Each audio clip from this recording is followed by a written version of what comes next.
How to sign out of YouTube Kids. Hello guys, this is Atticus and welcome back to another tutorial video. In today's video, I'll teach you guys how you can sign out of your YouTube Kids. So without any further ado, let's dive right into it. First step is you'll need to have your YouTube Kids app. So open that up.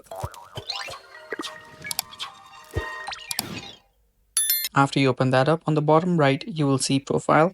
Tap on it.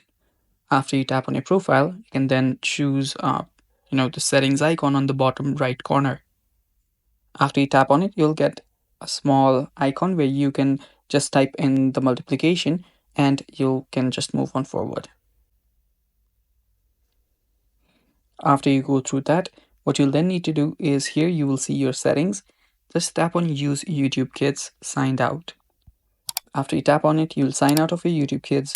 Tap on sign out. Welcome to YouTube Kids. And that's basically how you do it. And that's all for today's video. Thanks for watching. Stay tuned for more and bye-bye.